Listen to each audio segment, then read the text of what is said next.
Hello, friends. Hasvan here. Unfortunately, Andrew was not able to record the intro to this episode before he passed. I hope that this podcast allowed you to become closer to him, as I know he had a great deal of love for the people that were with him on his journey. He left behind 2 episodes, both of which should be available by the time you are hearing this. The first is this episode with Ginger Fairchild. This was his longest interview yet. I feel like he was really informed and shows us why he was such a great voice for this movement.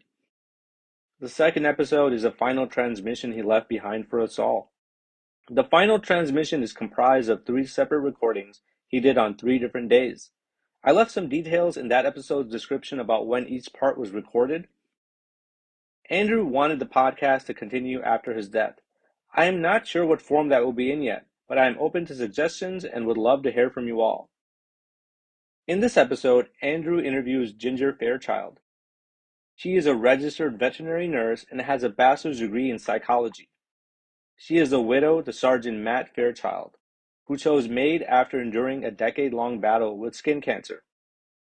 Andrew and Ginger quickly form a connection and have meaningful conversations about her and Matt's journey, MAID, how to talk to people who are sick, life, and much more.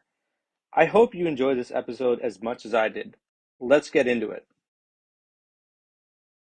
Well, cool. Well, welcome, everyone. We're here with Ginger Fairchild joining us today for the Death with Dignity podcast. And we typically start, Ginger, by just sending it over your way and fill us in a little bit just about who you are and why you're here and stuff. Okay, well, I'm Ginger Fairchild, just turned 53, and I'm from Burbank, California. I'm a registered veterinary nurse.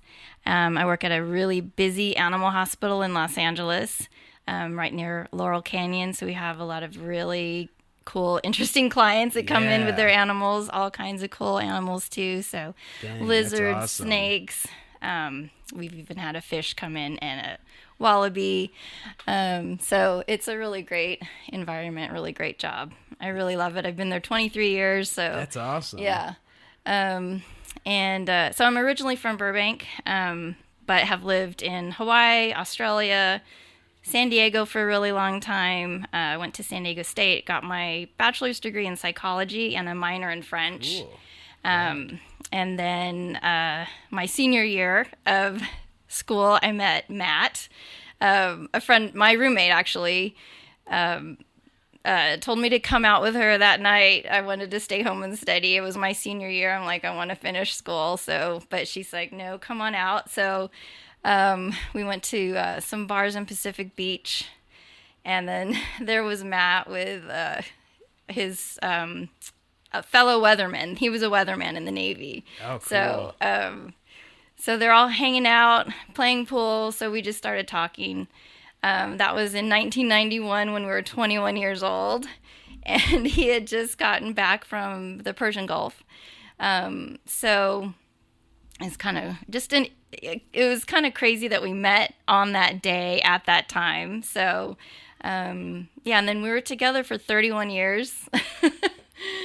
So really long time. I mean, you just never think that, that's how you're going to meet your partner, your life partner, so we were married for 24 years. It's the universe coming together. And think about if you would have stayed and then studied. I'm sure maybe you think about that here and there. I know. Like, who knows where your life would be and how different. But yeah, you never know. It's a good thing you went out that night, because you've got quite a story and quite some pretty amazing experiences, I'm sure, that you spent with Matt. Mm-hmm.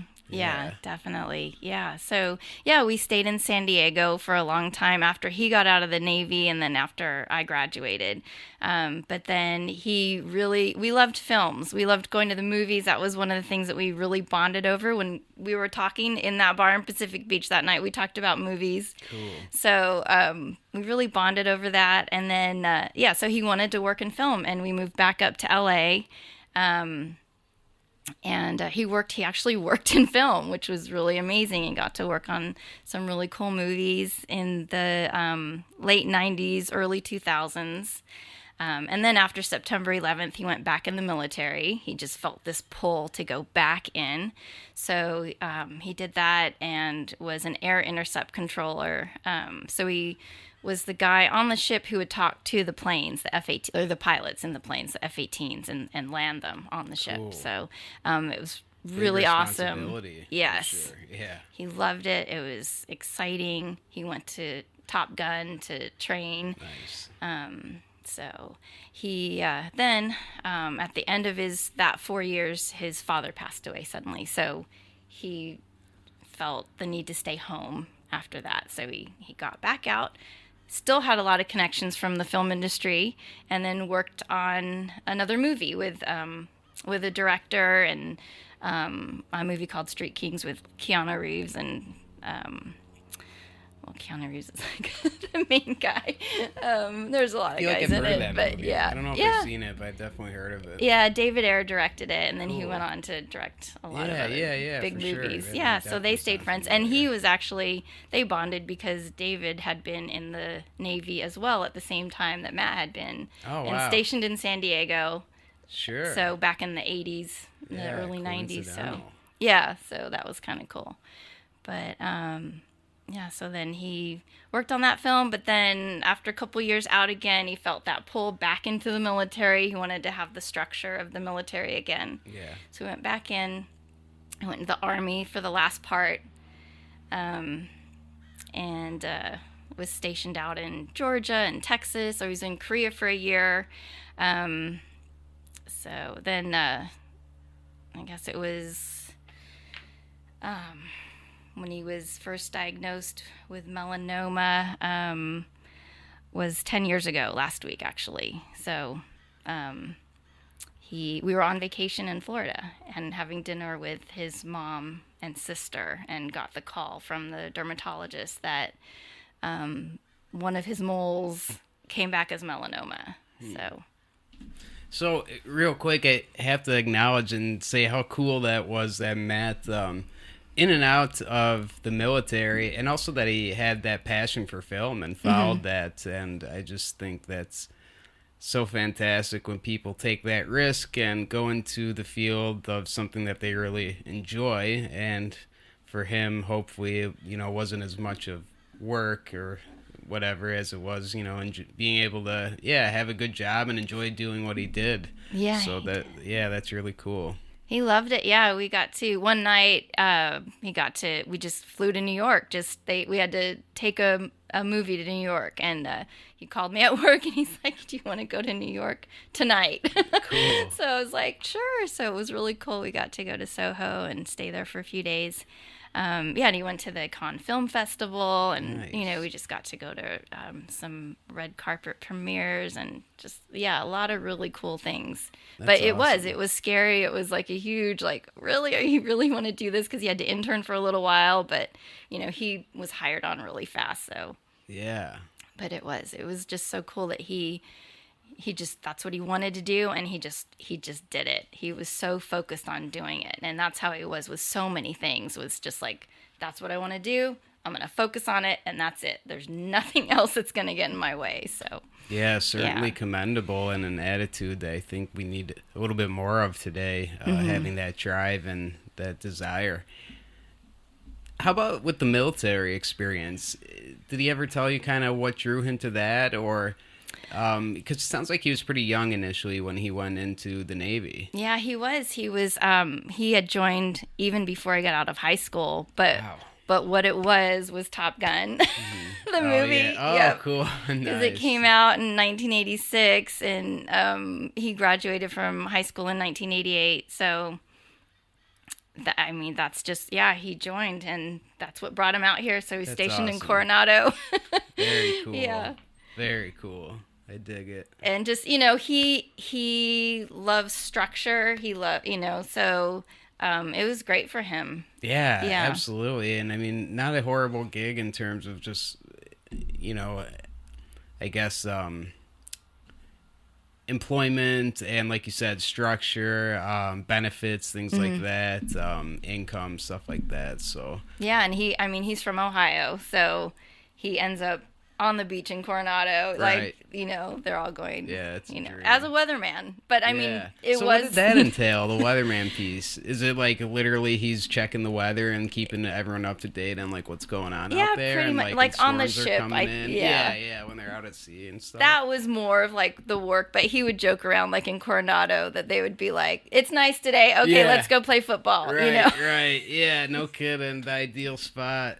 Yeah, that'd be a great spot to be a weatherman. Yeah, that's awesome. Definitely. It was, they would joke about it. They worked hard, but yeah, they would joke For about. sure. And all the other experiences he had in the different branches as well. How impressive.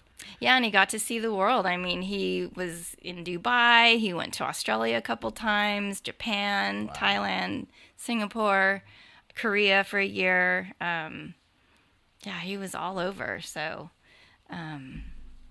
yeah, it's hard to keep track sometimes, but yeah. No kidding. I'm like, oh yeah, where was that picture? Was that in Dubai or was that in Korea or so yeah. But, wow, and how cool. What a relationship you guys had. You said you guys were together for 31 years. 31 years. Mm-hmm. Wow, I almost said 21, but oh 31. no. Yeah. We were 21 when we met. Okay, yeah. cool. Very cool. Yeah. Yeah. So we were apart a lot, but then we'd have time together. So, Sure. you just kind of go with it. Yeah. Yeah, absolutely. And that's where it's great that I have a job that I love so much. I just like my job is pretty much my life. Sure. So it's like the biggest part of my life, especially Sure. now, before it was when Matt was sick, it was like I had to split it up and I had to take some time off a little bit and not work as much. But yeah, it's a very consuming job and I'm totally fine with that. Right. I'm like work-life balance. Who cares really? I'm like people text me, call me at all hours asking me about what they should do with their animals, but I'm okay with it. They respect boundaries, but it's usually I'm like, you need to go to the emergency hospital. That's what you have to do, or Sure. something simple. But yeah, Sure. but it totally helps that I have a job that I really care about and love. Yeah, and it's obvious you're passionate about it, and as we kind of touched on earlier, if you have a job that you love, it's not really work. It's a passion and something that you get to enjoy, and then have the perks of things like an income and benefits and the enjoyment of being with animals in your case, and some pretty cool people, I'm sure, as well. So what a good gig. Yeah, it is. Not I bad. feel lucky every day. And just the people that I work with are amazing, and our clients are really amazing too. And Nice. supportive, so that really helps a lot. Yeah, and you mentioned you have a couple cats, is that right? Yes, yeah. Awesome. Yeah, they're all from the hospital, all rescues, all just brought in, like Very cool. they need homes. Okay.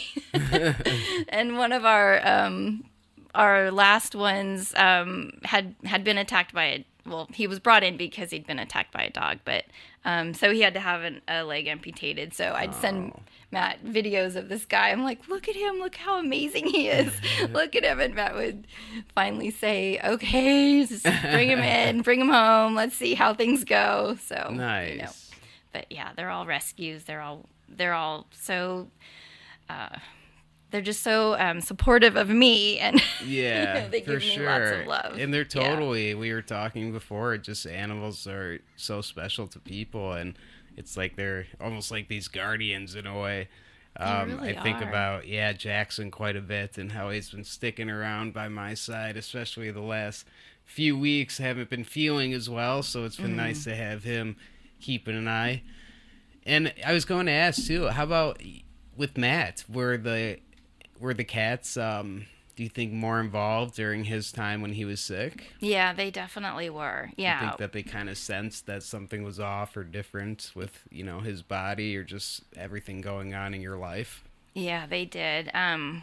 One of our cats, who's passed away, but was with Matt up until just like the last 2 years. Yeah, before Matt died. But Jacques was a cat who just showed up one day, but he and Matt just had such a close bond, And yeah, Jacques would just always be right next to Matt. And at the beginning, with like the first PET scans, we'd get Matt home and he'd have to sleep off his Ativan, and he'd be sleeping, and Jacques would be right next to him. And Matt said, even with his first the mole that his first melanoma, he said Jacques was just. He said he was like breathing on it or blowing on it. He's like, it felt like he was like, he knew that was something. So that area of his body was like, something was off with it, huh? Yeah, that something was going on there. So. Yeah, I mean, I totally believe that animals will sense stuff like that. That's interesting. And there have been, I think there was an article about dogs at least being able to sniff melanoma and cancer in general. Yeah, I've heard that too. Yeah, I've heard with colorectal cancer too, like smelling stool samples or something, they can detect it with a pretty high accuracy, which is wild. And same melanoma. So tell us a little bit about Matt. And you mentioned that you two were in Florida when he was diagnosed, or at least you heard the news. How did he, I guess, get the idea that maybe something was kind of funky or off? Like, was that part of his skin hurting, or was it just a mole that looked funny? I mean, was it just basically that scenario? He said he just had a free afternoon because he was in the Army. So he said he just decided to go have some moles checked. He had a bunch of moles on his back, and he had one on his right ear, near his right ear. And so they cut all of them off and sent all of them out. And he actually kind of forgot about them. He forgot that he had gone, even because it had been a couple weeks. So when we were on vacation and he got the call, I remember him just taking the call. And he got off, and, he talked to the doctor for a little bit, but he got off and he said, well, I guess I have melanoma. And we all just kind of sat there stunned. I don't even know if we'd ordered yet, but, it was like, oh, okay. I mean, it didn't really hit me yet. I thought, okay, well, then we just have to have it taken out. And, I mean, I'd had basal cell, which is nothing, it's nothing compared to melanoma, of course. So I just thought we just take care of it. But melanoma, Matt started Googling it that night, and it's really scary. It's so scary. Yeah, I don't know a ton about it, but I do know that it is a very aggressive and kind of difficult cancer to treat, or it can be at least. It's sneaky. I mean, all cancers are sneaky, but yeah, so we... Did you know that he had the moles removed and checked? Were you aware as well? I can't even remember if he told me, because I was in LA and he was in Texas. And was that through the VA that he did that? Or that was through the doctor on the post. Okay. So, and then so once he was diagnosed, they were going to refer him to a cancer center in Austin. And since we were so close to Houston, he's like, no, I want to go to MD Anderson. Yeah, That's, you go. For sure. Premier. It so was he was 2 in the hours military away. At the time. Okay. He was in the Army. Yeah. So so we got it approved to go to MD Anderson. Good. So we made a lot of trips down to Houston, and had it taken off, had lymph nodes removed, and they did like a test with dye. And so it was very localized, kind of. They checked, just the sentinel lymph nodes. So he'd had a couple CT scans just to check if it was anywhere else in like his head and neck, and it wasn't detected. So he had this, pretty big surgery, but he, went home the same day. We just stayed in Houston, and then we went back for some checkups a couple times. Everything seemed clear for about a year. So he had another surgery just to kind of make things look nicer. That's, it was kind of like, okay, let's make it look pretty now. You had this big surgery because they cut all the way down his face, down his neck. And they go pretty deep when they cut this stuff out, from my understanding. They do. Yeah. They get in there. They want like the widest margins that they can do. Right. So, but the mole, I mean, itself, we're looking through pictures to try to see, like, was this something we would have been worried about? Because I usually am worried about those things. So, but we were looking, and I was like, neither one of us really remembered being worried about it, it wasn't black and it Right. wasn't big and it wasn't a weird shape. It just was like a little bit irregular. So nothing that we were really worried about. And he wasn't like a big sunbather either. It's like normal people going outside. He'd wear hats and sunscreen and, you know, sometimes, but he wasn't like getting sunburned. And so, I mean, we just weren't too worried about that. But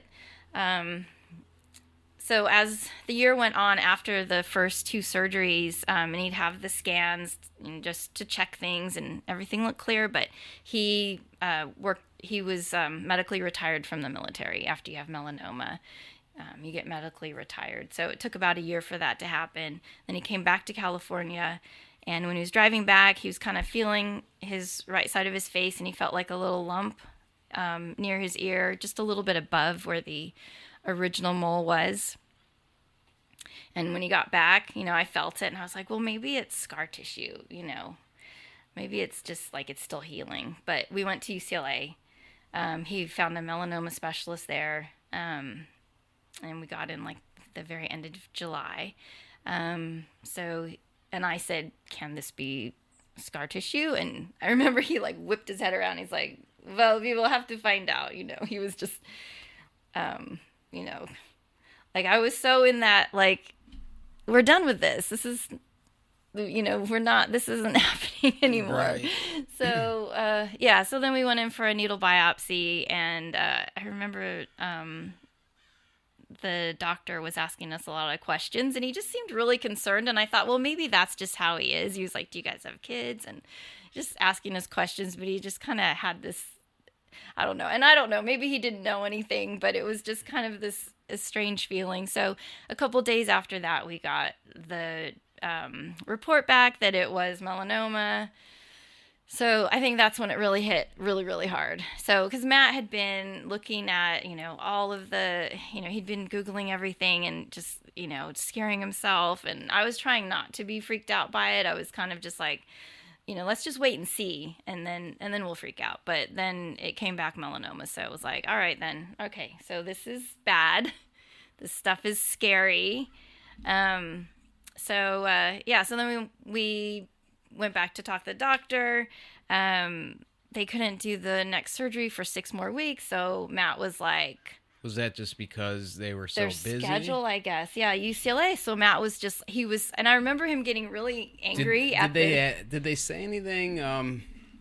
Because sometimes, like, doctor, I don't know, sometimes if there's that long of a turnaround, they might say, like, okay, it's okay, though, if we wait 6 weeks, you know, Yeah. like, because, for example, like, I remember I had to wait 6 to 8 weeks in between, surgery and when I completed radiation, but at that time the radiation is actually still in your body and it is still working on the tumor because it stays. It's got such a long, basically, shelf life in your body even.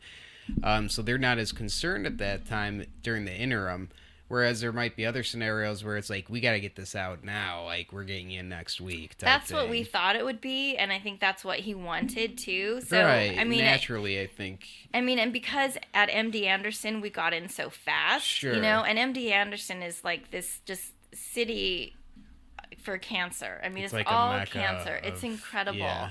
It was amazing. It's overwhelming at first, but it's like incredible. They take such good care of you. And so going to UCLA was a little bit different because it's a little bit disjointed and, you know, they do everything there. I mean, UCLA is an amazing hospital. It's fantastic, but it was different than MD Anderson. So we had to kind of get used to that.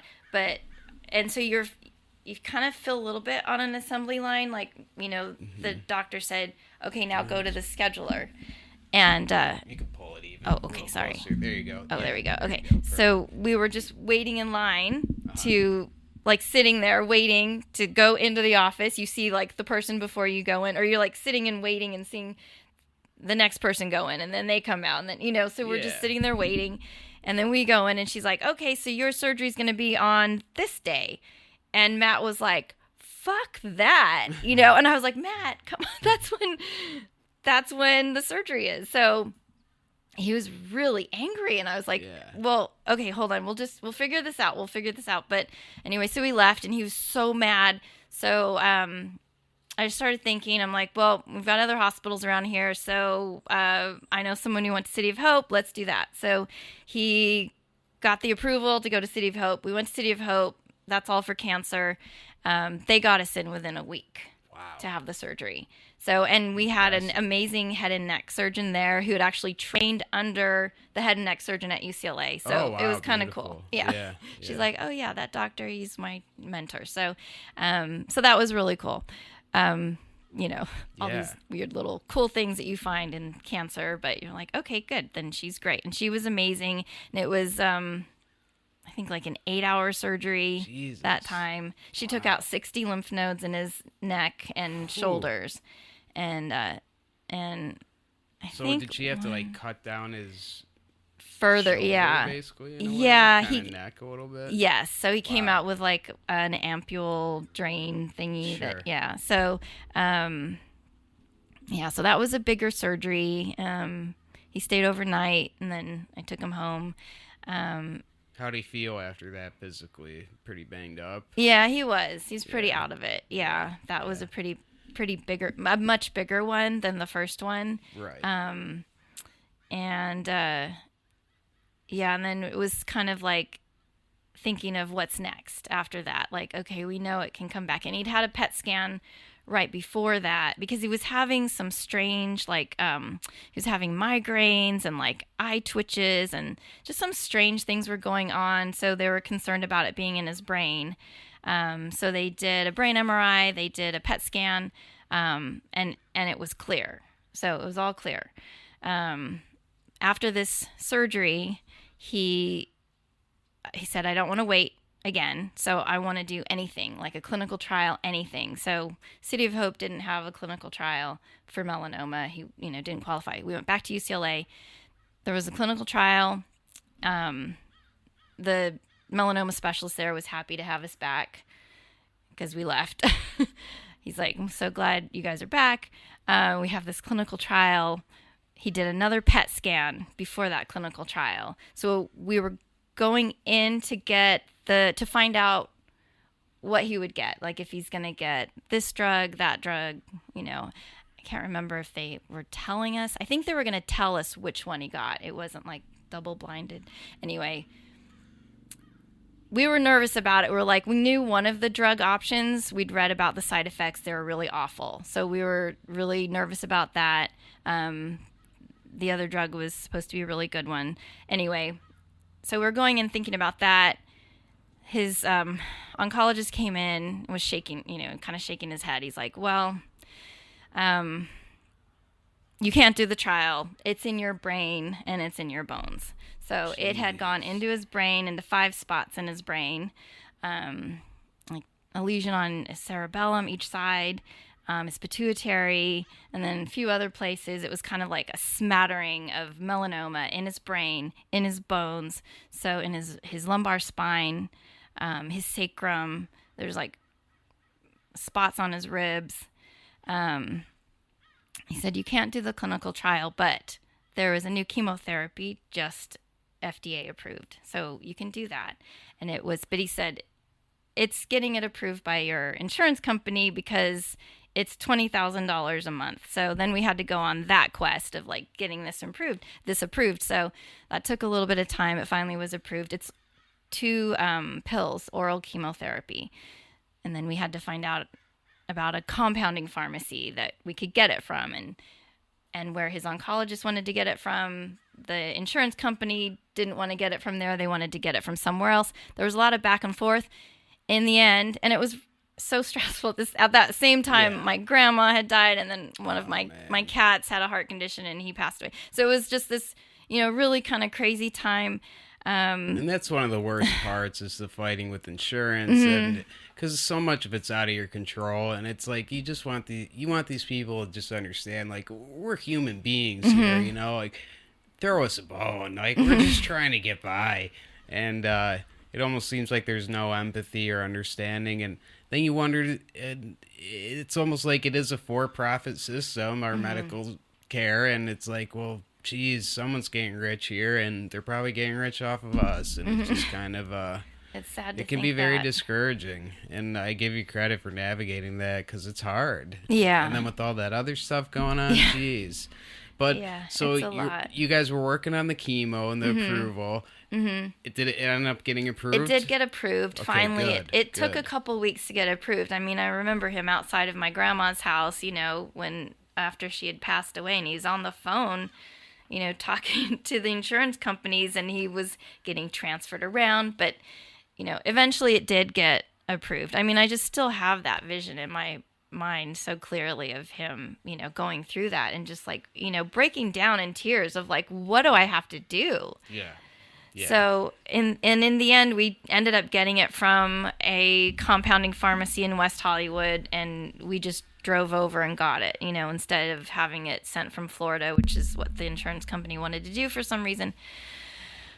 But in the end, yeah. So we got this, and he was on it for. How was he feeling prior to starting these medications? Could he feel? You mentioned the disease, like in his bones and in his brain. Could he feel any physical symptoms? Was he in pain? And also, did you notice any sort of like mood changes or anything different, I guess, in that department as it was impacting his brain as well? Yeah. To start with, I mean, he was still kind of recovering from the surgery. So he was, but he was still like, he was very active before everything. So, he's still walking a lot, and we'd go hiking. But yeah, after the surgery, we stopped hiking. But I think it was just like anxiety. He, he's in the military, so he didn't use any drugs, but he's got his card to get medical marijuana. So he was using that. That helped with anxiety. He didn't feel the lesions in his bones. Not that he would say really. It was afterwards, because he also started radiation. So radiation to his sacrum, his spine. And it was when he started the chemotherapy, the radiation, that's when it really hit him hard. So I think he was just more dealing with the diagnosis and recovering from the surgery still. But then the treatments really knocked him down. So he, like, after he got out of the military, he got a job at Trader Joe's. He thought, this is my retirement job. Cool. Yeah. We get a discount. Nice, it was fun. He was having a good time. Yeah, that's he liked awesome. everyone he worked with. And then when we found out it came back, then he thought he would just take a leave of absence. But then after that, he never went back. But and it was just, he was in the freezer waiting for a call from to schedule an appointment, so he's like, this is hard. You just can't do that. You can't give your all to a job when you're going through cancer. We mentioned as you were kind of first entering and coming by today, just that, I mean, having this disease in that stage, it is a full-time job in itself, between treatments and side effects, and then going and dealing with insurance and fighting with them. It's it's very difficult. And then if you want to work or do something else, it's hard to be able to go all in on that and be able to really give it your all. I think about my teaching and such, and for me, I really want to be there, but it's just hard because I don't think I'd be doing the best job I could be, and that's kind of doing a disservice in a way to the students and staff. I want to be able to be there and really, there as myself and doing the best I can. And so, yeah, finding that balance and, I guess, accepting that is difficult. How did he, I guess, find that balance transitioning from work? Because it sounds like he was a pretty hard-working guy his whole life. And He was. It's got to be hard to just be working like that and have that mentality, and then to have that kind of taken away from you. Yeah, it was tough. It was really hard. He walked a lot. He still walked as much as he could around the hills in Burbank, and just, that kind of helped. Just kind of during the day, stay busy, stay active, keep the body moving type thing? Yeah. Good. Yeah, and I'm trying to remember if he went to yoga. He tried doing yoga for a little bit. That's cool. It was hard for him, but he did. He tried. But it was more just like, and also having the full-time job of calling doctors, making appointments. So I was still working full time. and then trying to schedule things on days off and luckily I can switch my shifts around. So if, because most doctor's appointments, you have this choice and that's it. So, so we did that kind of juggling. But yeah, Matt was making all those calls to start off with, dealing with insurance companies. I mean, just all of that it was full time. So yeah. And, Totally. So you mentioned that you were approved for the chemotherapy pills. Was that, I think 2 pills a day you mentioned. Was that an everyday thing for like four every day for weeks at a time? 8 months. Or wow. Yeah, okay. 8 months. And you didn't get any kind of break or like a week off here or there. It was just. And it had to be on an empty stomach. Wow. So he had to time it and with eating, so it was tough. So it was already like he's always been a picky eater. So it kind of made things a little bit more difficult too, because then he was like, I don't know what I feel like eating now. And, it just takes like the spontaneity out of your life of like being able to eat whatever you want. So that just kind of caused a little bit of anxiety for him too. So things kind of just started happening with like, okay, now there's this. So, and they, made him feel nauseous. And we were trying to do, like, I remember one day I wanted to go to Disneyland and he just started taking it. So we had to try to plan food around, when he'd take the pills. And then, I mean, I was just trying to get him to do normal things. I didn't want the cancer to take over our lives yet. Yeah. So I was trying to just kind of go, okay, let's go to Disneyland and let's go have a fun day. And, but I think that ended up probably being a little too much for him. I remember him just like having a really hard time with being around all the sounds and just everything that's going on there. So it wasn't like a happy place for him.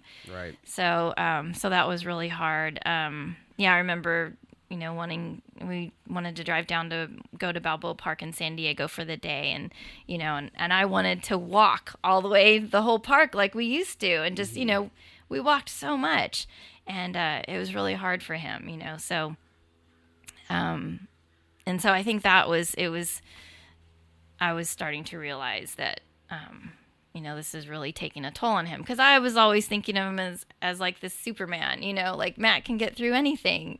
So Matt can do it. He worked for, practically 24 hours on the movie sets and like would come home and sleep and then go back. And in the Navy and in the Army, they have their watches. Like he'd have a 24-hour watch. So, and he'd get through it. I'm like, are you okay? And he'd say, yeah, I'm just going to go home and sleep and I'll be good. So I was just kind of thinking of him like that. So I was just like, okay, let's go do this. But and that's got to be really hard seeing those signs and it is. Dealing with that emotionally. It's because you're with him every day, so you probably maybe see like little signs here and there. Whereas maybe people who don't see him as much, they can kind of see a little bit more of a regression as things move on. But, to pick up on those little pieces, how did that make you feel? Well, it was, I understood what was happening. I mean, but I also didn't want to accept it. So I was always, for years, for a really long time, I was in the mode of like, we're going to fight this. We're just fighting it. That's all there is to it. And I guess I couldn't let my guard down. Like when we found out it came back, I broke down. I was at work and I was crying. And then I thought, I have to get myself together and we have to deal with this. So, I was always in that mode of moving forward. What's next? What do we have to do? What do you want to eat? What's best for you to eat? And if if he wanted to eat, like he went vegan for a little while after he was first diagnosed. Then he lost too much weight. And then when it came back, he's like, I got to eat meat. So he kind of came back to that realization. And it came back anyway. So I think that, he was thinking that would help him. So, but I was, I'd be on him about sugar. Like, don't drink that soda. That's not good for you. Cancer loves sugar. Yep. All that stuff that people say. Yeah. Don't eat white bread. Right. Eat healthy stuff. So I was like that. Don't eat those Oreos. Yeah, and I'll admit too, I had like a 2 month phase early on when I was sick where I did keto. I went keto, and it was cool. I mean, it was cool in the sense that I had really good results from scans and stuff, and I was thinking, this is for sure it. This has got to be the key, This is right? it. And then I went in for a surgery, and that's when they had found it had spread, significantly. And I'm thinking, well, what the hell would I? Why was I doing keto for 2 months? You You're know. like, But then it's hard because it's like not as motivating, right? Like I want to try keto again, hoping that it'll help. But then I think, well, I already did that once, and it didn't do anything for me, obviously. And is there really a point? Because hey, I do like Oreos, so Right, do I want yeah. to give up Oreos? I don't know. But yeah, if you like how, you feel after you eat an Oreo better than, whatever, the food that you're eating on a keto diet or as a vegan, it's like, yeah, if it's not doing much for you, then hey, like, go back to the Oreos, I guess. I don't know. Different ways for everybody to approach this stuff for sure. And I think anything that you can try that you think will help is a good thing. and I So, think it's like you're feeling like you're taking control of it. You're Totally. having a little bit of say in what's happening. So, yeah, absolutely. Absolutely. It's kind of empowering in a sense. I give him credit. How was he on those diets and stuff? I mean, obviously, it might not be the most fun thing, but it sounds like he did pretty good job of being committed to it and stuff. he was, I mean, I've been a vegetarian for over 30 years. And so, I'll eat some dairy and a little fish every now and then. So, but no red meat. He became like he was militant about that. Like he made me feel bad. I'm That's like, funny. never made you feel bad about eating cows or pigs or But yeah, he'd make me feel bad. I'm like, oh God, he's he's a newbie, so That's that's funny, how he has yeah. to feel. But Right. yeah, but then he went back to eating meat, and he was all good with that. So. Yeah, but he did good, and he lost a lot of weight the beginning with this chemotherapy, with the radiation. I remember like he met me outside of like I went to a yoga class, and I remember he met me outside so we could walk home together, and I saw a very frail looking person on on the sidewalk, and I was like, is that Matt? I think I thought, oh, that's probably what Matt's gonna look like soon or something. I was just having those thoughts, and then he turned around. Oh, that's Matt. Wow. That's Matt, yeah. and he just kind of looked really frail and just, and it, That yeah, was probably a pretty hard realization. yeah, Huh?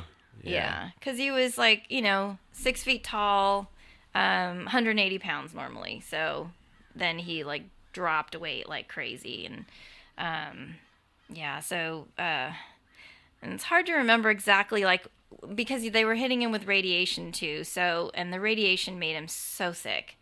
And I Man. remember the first ones were to his sacrum, and we were driving back from Westwood, UCLA, and we went along Sunset, and we had to pull over. And I remember we're like in front of a fancy kind of restaurant, and he had to like run behind the bushes and like just vomit. He was so sick. Poor And guy. we went back and told the radiation oncologist, and they said, "Oh, that shouldn't happen," and or that it was just seemed like, "Oh, that's unusual," kind of thing. But we're like, "Well, it happened." Yeah. So they, I think that's when he started taking Ativan then, just to kind of and Pepsid, or Zofran. But yeah, so I mean, there were so many. Compazine. It's Yeah, like, good God, there's just so many I'm of still them. going through the drawers of drugs, and I'm Yeah. like, oh yeah, that's from 2014. Okay, that's expired. So yeah, he tried all of the anti-nausea meds, but yeah, and then it would get like edibles, and that would help. But the medical marijuana helped a lot. Good. It helped so much. That's good. Yeah. And I use marijuana every day, and it definitely helps things like my stomach or appetite or just relax and kind of lay down. Very underrated, I think, usage for stuff like this. And I don't know, I just always chuckle because of the prescriptions that we're given and stuff, whereas marijuana is a little more natural, but it still kind of gets that bad rap. Yeah, it does. Although I think thankfully in California it's much more Yeah, accepted. it is. It's legal now for personal use and medicinal, so that's a wonderful thing, I think, for people. I was going to ask, I don't know much about melanoma and just Mhm. how I guess it progresses in the body, but can you tell us a little bit about how that works with the disease? So it starts basically as like a mole that you can see almost, and then does it's a cancerous mole, and is it like the cancer cells somehow enter the bloodstream or something and They do. travel to other parts of the They do, body? and they are undetectable. So that's what happens a lot. They hide, and you can have a PET scan, and it won't pick it up. And I think there's maybe a blood test now, where they've been talking about there's a blood test that can detect if you have it in your bloodstream. Hmm. Um, but with just like brain MRIs, PET scans, it's not detected. So it does hide. And in one sense, it was like we never became complacent. So, Matt was very vigilant about it. And so with it coming back a year later, we never had time. And we've heard people that, will be clear for 5 years, 10 years even, and it comes back. Wow. So, because usually in cancer, if you're clear for 5 years, then, you're kind of like you're in remission. But with melanoma, they'll say no evidence of disease. But, we also never believed that because we feel like Matt always had it in him still. It was never clear after the first mole showed up. And we've also known people that never had the point of origin. They never found the mole. They never knew where it started. And it's in their brain. And we know people that there's a baby that was born with it who's in our online melanoma group. And then there's mucosal melanoma, ocular melanoma. People Wow. that don't go out in the sun get melanoma still. So, and then, people that sunbathe never get it. Right. People will sunbathe and smoke, and they don't get It's any of it. I have a friend right now who never smoked, and she has lung cancer. She had breast cancer, then she had lung cancer. She's never smoked, but it just yeah, seems like that's how it goes. yeah, I don't understand. I never will, but yeah. So I still try to educate believe that people. it's part of the plan in a way. Whatever It doesn't who's make ever in sense. charge. Yeah. Yeah, I mean, I try not to get too angry now. I think I had a way of kind of keeping that down the whole time we were fighting. I got a little bit, angry about the cancer, but then I was like, I don't want to be mad at the cancer. I don't want it to affect me like that. We just have to fight it. So that's what I focused on. But now that everything is done, now I get angry about it, and I'll be in my car. Sorry. You're okay. And it makes me really angry because he's supposed to be here with me. Like, why isn't he here? I'm 53.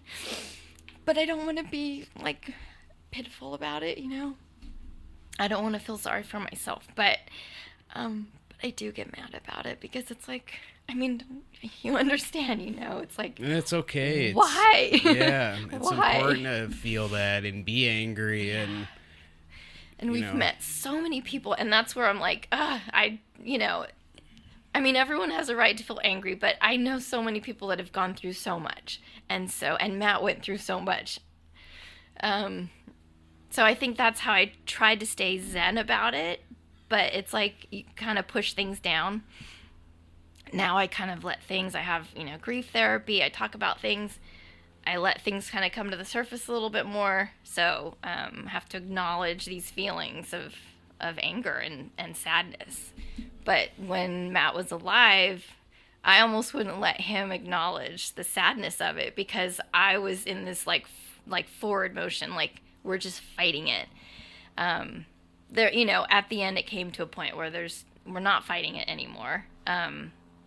We're just trying to make him comfortable, and just I mean, it's managing the side effects at the end. That's basically what it is.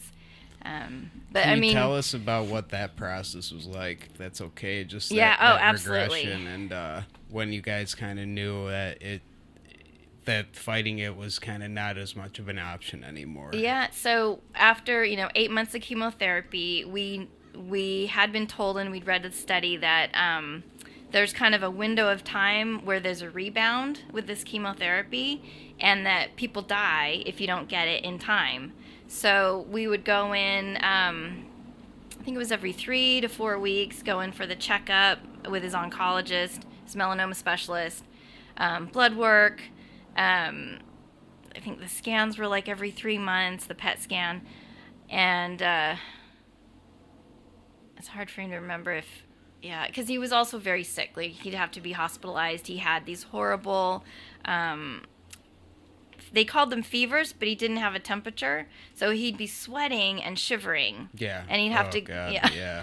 And he'd get in the shower, a cold shower. And then you're going hot shower and then back to cold. And it's like, that's bizarre. Oh, it was so bad. So, he'd be in the hospital and we'd describe it to his oncologist, and they would give him different kinds of medications, like maybe this will help, but it didn't help. So he'd be hospitalized, and I remember the nurses and the nurse assistants were shocked by like what he would go through in a night. They're like, "This happens every night?" And I said, "Yeah, this happens every night." And I'd be like on him on the bed, like holding him down while he's shivering, just to try to, because he would just like, once he started like shivering and sweating, he would want to jump up, get in the shower, and he had just gotten out of the shower and dried off and laid down, and then it would start again. So, but they couldn't believe it, and this is in an oncology ward. So, so I'm like trying to just like hold him down, and they're giving him Ativan and different, because it's like, is this all from the drugs? Is this all from the cancer? And also at the same time he was severely anemic, so he'd have to get blood transfusions. I remember one day I came home from work and I was looking at him, I'm like, "You look very pale but kind of green." And it was so we like rushed over to the hill, and for a while we didn't want to go to the ER. We just were like, we don't want to go to the ER. We tried to stay away from the ER as much as possible. Yes, for sure. But then you get to the point where you have to. Yep. You just know. And he would ask me to go to the ER. I'm like, "Are you sure you want to go to the ER?" "Yes, I do. I really want to go to the ER." And then he'd get admitted, and then you go through the whole process. And then, the last several years, that was just our normal life, was like, calling the ambulance or driving over to Westwood or Santa Monica. So I'm trying to think. Yeah. So then once it rebound, I remember we went in to see his oncologist, and he said, "You should be on this new drug like yesterday." So, and his oncologist he has a Polish accent. So whenever I think of him, I just hear his Polish accent. Sure. He's like, "Like yesterday, you should be on this drug." So we're like, okay. So then it was another like approval process. It's called Yervoy. It's ipilimumab. Yep. And that was 4 doses, 3 weeks apart in the infusion center. So we had to get that approved. Finally got that. I remember I was going to work on the phone. Oh, this was to schedule it. Yeah, on the phone to schedule his first one. And I went all the way through Sprouts, did a whole shopping through Sprouts on hold, waiting to make the first appointment. Got out. I finally got in my car, and then, she answered. Anyway, just, all that waiting, Sure. So, and then it's like, "Oh, yay, you can do it. Oh, my God." And I think I was making the appointment without knowing if it was approved. And then she told me, yes, it was approved. So, just that, such excitement of oh, my God, it's approved. We can make the appointment. So we did that, but then the first one, I remember they set it up. He's, it's running down through the line, you see it, and then he just immediately started vomiting. So we were in the bathroom with the nurses, and so then they pre-medded him and would give him Benadryl and Zofran beforehand. So he did that. Then after the 4 treatments of Yervoy, I'm trying to remember if at the same time, because there's a lot of times where you'd have the radiation in conjunction with with his treatments, with his chemo, and with the immunotherapy infusions. So a lot of the side effects, they weren't sure if it's the infusions, the cancer. I remember them thinking, like, why is he so anemic? Is it because it went into his bone marrow? So, I mean, there's just so many questions they don't know. And so we're trying to figure it out, and they're trying to figure it out. And, and then so once he finished the Yervoy, thank goodness, then that's when Keytruda had just been approved by the FDA. So then he got on Keytruda. Okay. And that was great. Everything went pretty well with that. I mean, he had some weird side effects, of course, but nothing as bad as like the other drugs. So we thought, maybe this is it, So he did that for just over 2 years. But we'd end up in the ER for different things. He had, after radiation, he would get horrible horrible lymphedema, and then that would lead to cellulitis, like mostly in his legs. Right. So he's like kind of walking around with like all this water in his legs, and poor guy. and they're trying to figure out like what to do for that, like diuretics, massage. We did acupuncture, and then we have the Disney Cancer Center in Burbank, so we'd go down there for just different whatever treatments they had, so but nothing like completely alleviated it. So I mean, he's just tortured for day in and day out. Yeah. But still, like his work ethic, he made this his job. We made up like he's on like over 20 meds a day. So Jeez. we made up a sheet, kind of like what we do at work for our hospitalized patients, where we have the list of meds down the side, and then how often the doses need to be given. He'd just mark it off, and he'd photocopy it. So he just made that his job, his mission. He slept a lot after Keytruda. So then we'd get right back from his infusions and then come home, and then I'd make appointments with like the endocrinologist, back with his, for his, and then his next treatments. And I mean, it was a constant, merry-go-round of just treatments and hospitalizations. Yeah. And so Keytruda was good for a couple years. I think he got a few more spots in his brain, and they were treated with radiation because they didn't know if it crossed the blood-brain barrier. But he did okay. He did okay. But I think he still was always thinking like any day anything could take him out. Right. He had a pulmonary embolism. Like one day, just kind of his chest hurt, so we went over to Santa Monica.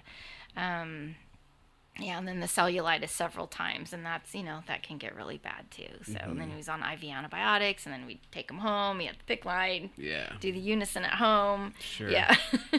And then he got a port. Okay. And that's because his veins were just shot for a while. Yeah. And the port is basically a line for people who don't know it. Maybe you could tell a little bit about it, but is it more like a line that's just inserted into the chest? It is, yeah. It's surgically implanted into the chest, and I think it goes through the aorta or is attached to it. I can't remember now, but yeah, I remember seeing the diagram. Through the heart. But it looks scary, and then and I remember. Oh, and he was also so he was on the blood thinners after the pulmonary embolism, and so at the end of the day, when he came out, it was like he had been beaten in the chest. It was just so bruised, you know. And you're always waiting, even though it's a like a outpatient procedure, but they're always running behind, and so he was just angry and annoyed, but his like every time he'd go in to get treatments or anything, his veins were just shot, so he couldn't do it anymore. And I think we're having problems with the PICC line, like something it worked, and then it was like you gotta like get the port now. So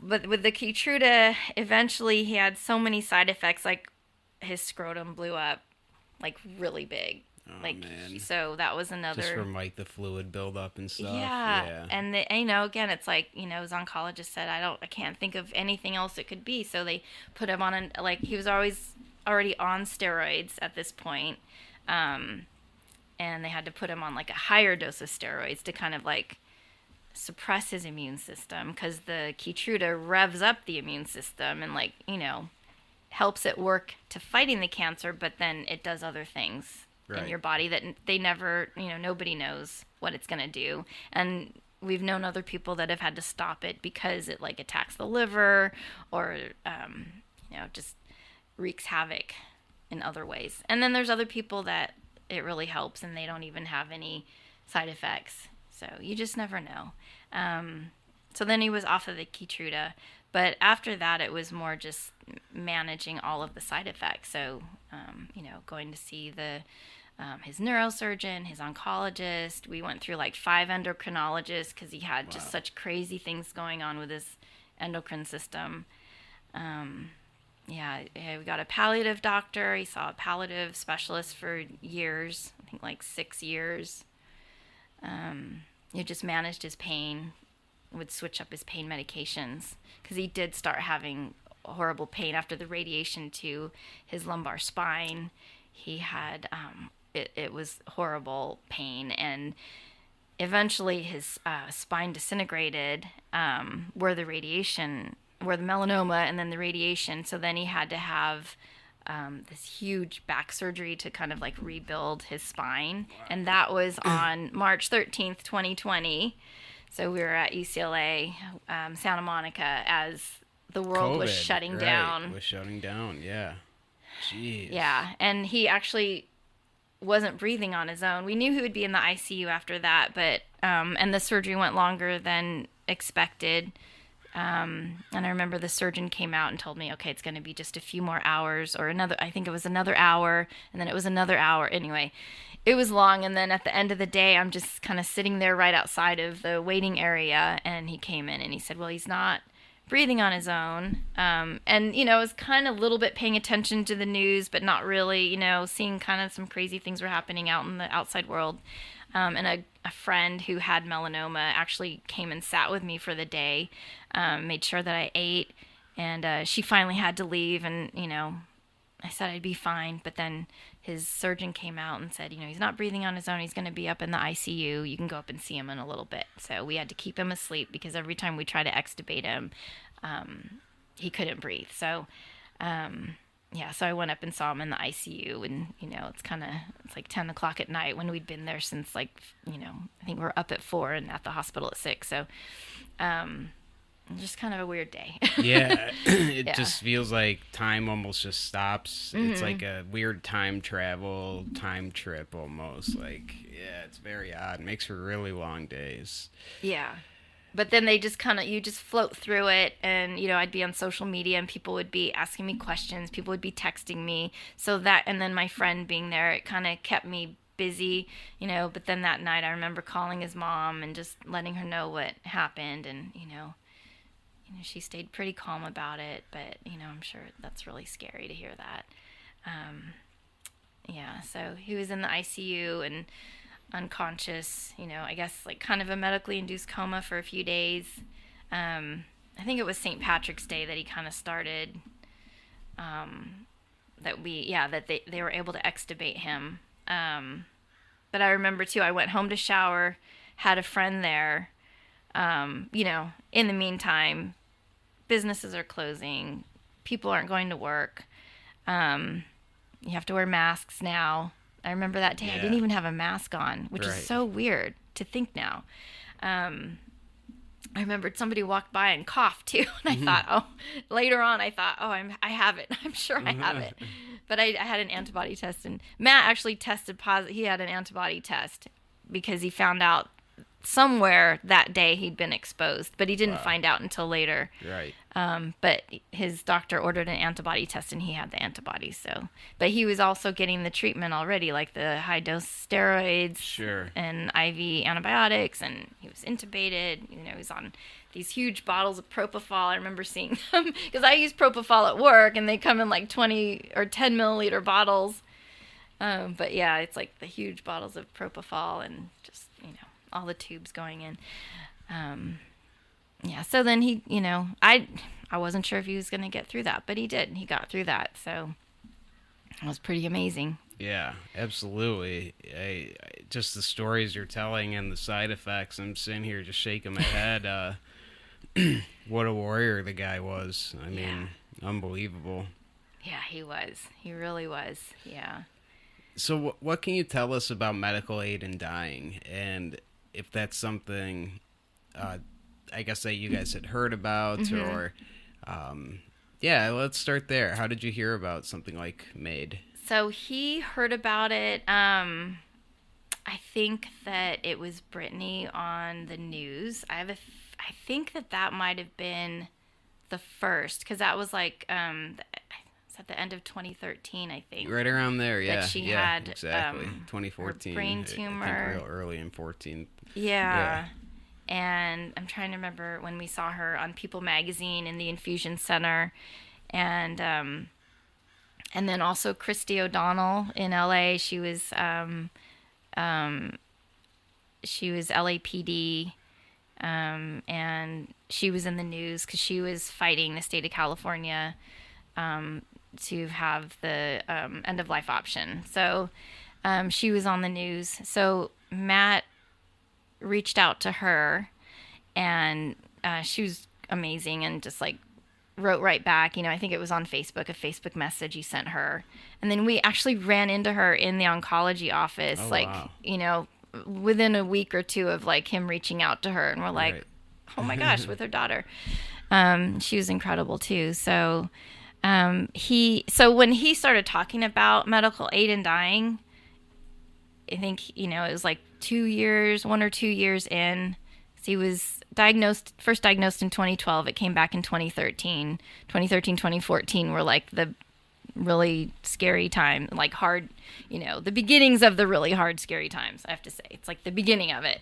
And where he just, got through. But he was always still thinking of like, I don't want to suffer. And I thought, well, you're not going to suffer. We're going to do, the doctors are going to take care of you. We'll figure things out, I mean, because of what I do, I'm with animals at their end of life regularly, and we help them along. So, I mean, there's not going to be a problem for a human, I just thought there's a way. We're going to, we'll figure it out. You're not going to suffer. So, because that was such a big thing. And there was the Roger Ebert documentary, and they were showing him and, kind of what he went through every day. And it really freaked Matt out. He's like, I don't want to go through that, just.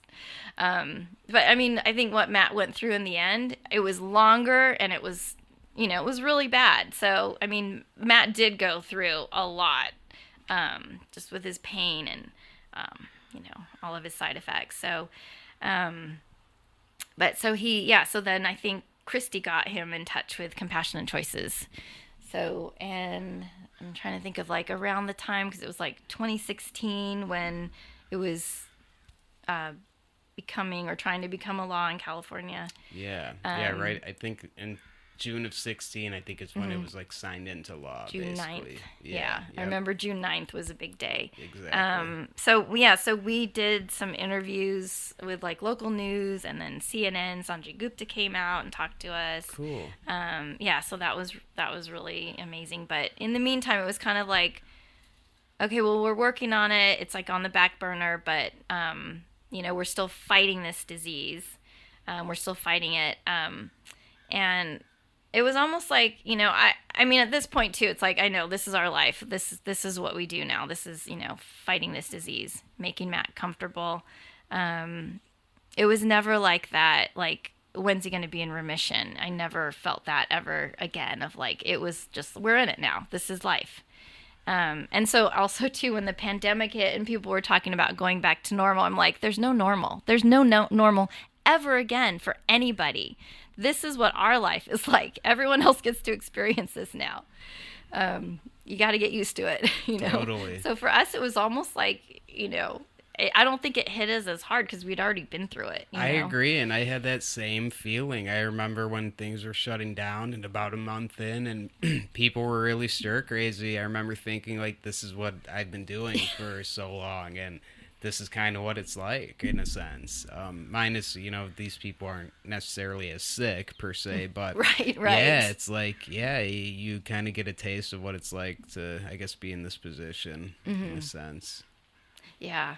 Yeah, it was It's funny almost you like felt that way too. Yeah. It's like people are joining us on this kind Yes. of odyssey in a way. Yeah, definitely. Yeah, you're like, okay, welcome. Here we Yeah, are. right. Okay, just, figure it out. You don't go out anymore. You stay in, you read books, everyone binge watched every show Yeah. ever. Yeah, exactly. But yeah, it was almost like a little bit comforting of like, Sure. oh, wow, okay, so we don't have to worry about like turning down dinner invitations because nobody's having dinner anymore, because it was always just like, oh no, we can't, it's just, it's too uncomfortable for Matt, it was really nice, but it's like, it's just too uncomfortable. So but yeah, so he kind of like, it was just kind of always thinking of I guess just, how the end would be. But I was always thinking of like, we'll just deal with that when the time comes, But in the meantime, keeping him comfortable. And then once the law did pass, he talked to his palliative doctor. He even talked to his oncologist about it and the oncology nurse. And the nurse said it was the first time she'd even heard about it, about medical aid in dying. Everyone knows about Oregon. Right. But, they weren't even, it didn't sound like they knew too much about it being in California. And I remember when Dr. Gupta did did the interview, they wanted to come to UCLA, and UCLA said no, they weren't ready for that, I don't think. But then later on, they did kind of like, it was just the beginning of it. So right. I think it was a lot for them. Yeah, I mean, kind of different affiliated. organizations have different policies and stuff. So yeah, it's certainly a lot. And when it's so new, of course, you got to kind of tread lightly, I think. There's so many unknowns about it. Yeah. And I still, well, there's still so many unknowns, even though it's been around for a while now. Mm-hmm. I know people in other states have an idea that you just move to the state where it's legal, and then somehow you're able to get the medication. Right. And I'm like, no. It's a much bigger, longer process than you would ever imagine. Right.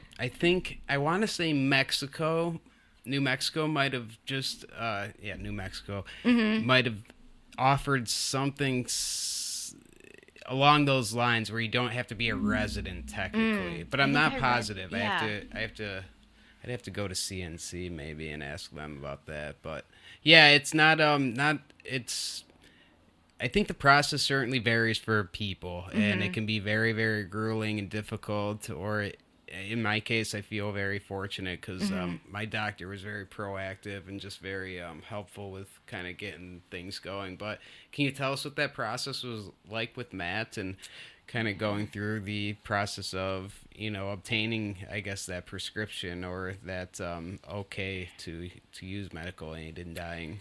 It actually wasn't until the very end, when he was in hospice, that we started the process. And we had talked to his palliative doctor about it and his oncologist.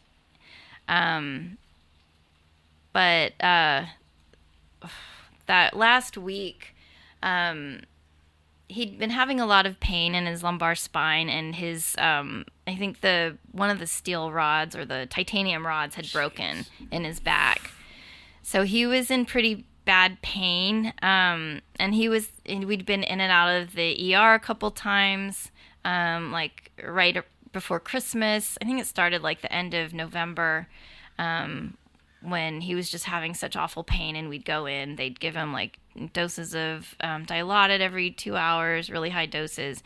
He'd kind of start to feel better. We'd go home. We were thinking that he might need to have another surgery, but that's huge, to go through all of that again, because it's not just having the surgery, it's all the prep going into the surgery, and then the recovery, obviously, from the surgery, which was a lot. And he never really actually fully recovered from it. Right. So So we went, he'd been in and out. Then he had an infection. They said his port was infected. So he went in for the pain. They did a culture on his port. And then a week later, he found out there's a infection in your port. So we had to go back into the hospital. He was on IV antibiotics. They kept wanting to run more and more tests. Infectious disease got involved. He was just getting irritated. He just wanted to get out. It was his birthday. He turned 52 in the hospital.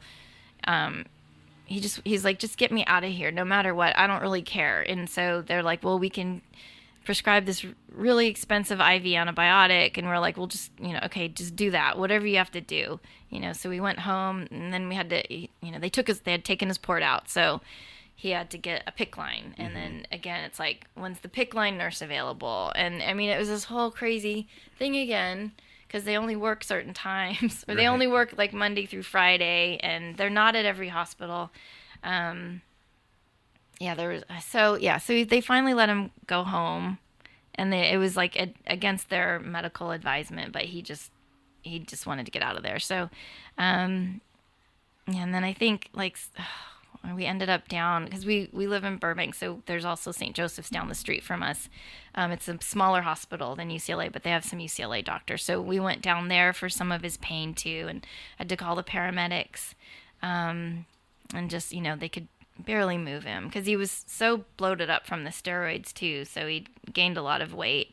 So it was, but moving him was so uncomfortable. But so he ended up down at the at St. Joseph's again. So I mean, it was just I'm just trying to think of it was just a culmination of things. And I think we're still I wasn't thinking about okay, I better get the medical aid in dying medication right now. It was more just what do we have to do next?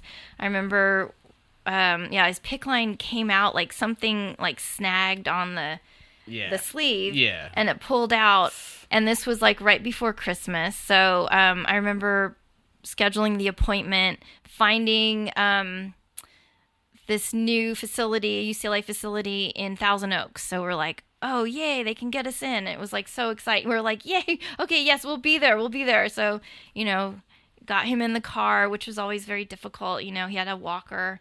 And just getting him out when he was in so much pain. So we got up there.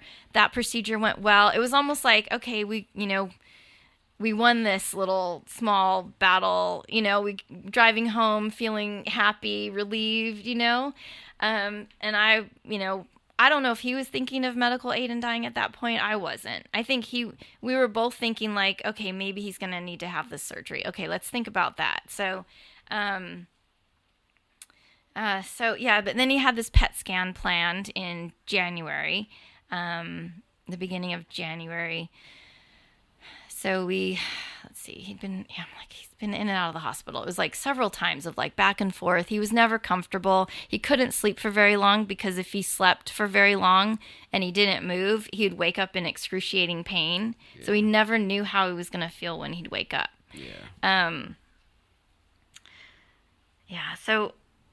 So they, we're we got to go to this PET scan just to see what's going on. We thought it's going to give all the doctors answers that they need. I remember getting him in the car. It was hard just to even get him in the car, just walking him down the path. By the time we drove to Westwood, he was in such horrible pain. And I was just throwing Dilaudid in his mouth, just forget the schedule, just get him out of pain. I remember parking the loading unloading zone, and then getting a wheelchair to get him down the long hallway and then down the elevator. I ran in to tell the security guards I got to take my husband down to his PET scan. He can't walk, so just don't let anybody tow my car because there's these signs. And I remember the security guard was like, well, we can't do anything about that. You just have to move it as soon as you can. I'm like, that whole stupid, okay, I'll just have to deal with that if that happens. Yeah. They didn't tow the car, but I just remember thinking God, how unhelpful you are being right now. Can you not even see what's going on here? And I'm pushing him down the hallway that we've been down hundreds of times, but it seemed forever. And he used to he walked with a walker for I think 5 years he had a walker because it just, the metastasis in his femur and his back, it just, he could barely stand up. So, but he'd take little steps and he'd walk down, and I'd go park the car and then meet him down in the nuclear medicine department, and he just would do it, So so I was pushing him in the wheelchair, and just it wasn't even a bump, but every roll, he was in so much pain, but we were that far. So I was like, well, we have to do this. So anyway, got him down there. He was in just excruciating pain. They took him back fairly quickly. They got the first part done, the CT part, and he was just in so much pain, and he could barely lay flat, and the technicians were putting pillows under his back and under his head and just trying to adjust him, and I was still giving him Dilaudid and Ativan, just thinking if he just goes to sleep, he just goes to sleep, that's better than this. So they couldn't finish the PET scan part. He was just screaming in pain, and so I remember them telling me you have to tell his doctor that he needs more pain meds. I'm like, I know. I mean, this is isn't this obvious, Right. And then I asked him at this point, he was also on fentanyl. He had a fentanyl patch. I mean, he was on the highest doses powerful, of everything. Yeah. And where it's you're gonna end up ODing if you keep taking higher doses of it. Except right? I don't even know if that was possible for him. Jeez, yeah. So and he had his vape pen that we would take, and so I'm like, do you want your vape pen? And I think he could barely even suck on it. Yeah. But we left, and I got him back down to the car, which was, really, it was just a long, excruciating trip again. And just trying to get him comfortable in the car for the ride home. He wanted to get in the back, and then he couldn't get comfortable in the back. So then I had to pull him out to try to get him back in the front seat and maneuver him. And in the meantime, I'm looking around to see if anybody could help me. And then I thought, should I leave him here, go up and try to find someone to help me, which may or may not happen. So I just kept trying to get him more comfortable. I asked him if he wanted to go to the ER, and he said no.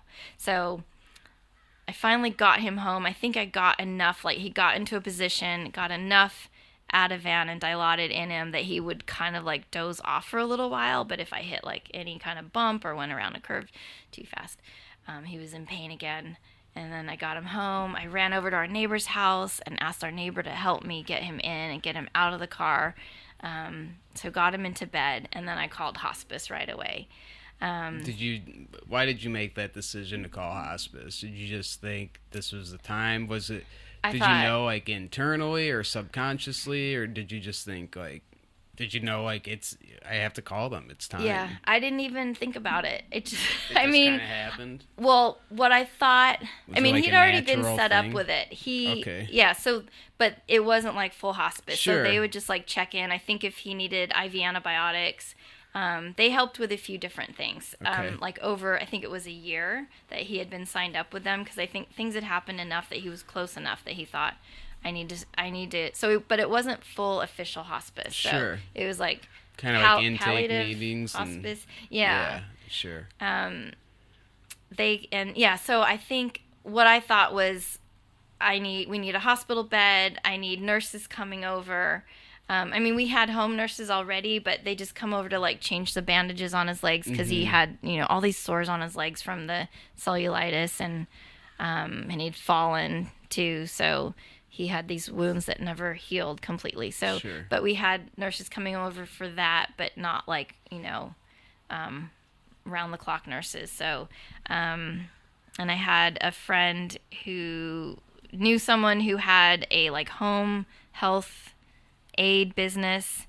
So I contacted them to have them come over, because I knew there's no way that I could do any of this on my own. And even with, I had, a lot of people that always said, just call us if you need help. So I put the call out to them too, to come over. And I think at this point I wasn't going to work anymore. I already knew there's no going back to work for me for a little while. I think the week leading up to that, I knew he wasn't doing well, but I just thought, until we figure out what's next, I'm going to have my friends come over so I can keep working. And, and a lot of them of my friends that I know, have experience with helping their elderly parents. So they would offer up their, I've been through this, I can help you. So some of them were retired. So I called them in. It was like this, this has to happen. So that got set up really fast. I can't remember I think they came over the next morning. I don't think it was that night. But it was fast. So that was great. Good. But then I could tell the hospice was not like on the same page with medical and aid in dying, even though the palliative doctor was the hospital director there at one point, and he was okay with medical aid in dying, but he wasn't their hospital director anymore. So, it was kind of like, okay, all right. And then this was like Martin Luther King, the Friday before the holiday. So I was trying to contact his doctors and no one was available. And then I think like the next night I got a call from his oncologist who was saying like, you need to go back to the ER. And Matt said, no, I'm not doing that, and we said this, we need to talk about the medical aid in dying. But he's like, you need to go back to the ER. You need to think about having that surgery. So at that point we're like, all right, he's on a different page too. Yeah. So I just remember that feeling of like, okay, now what? But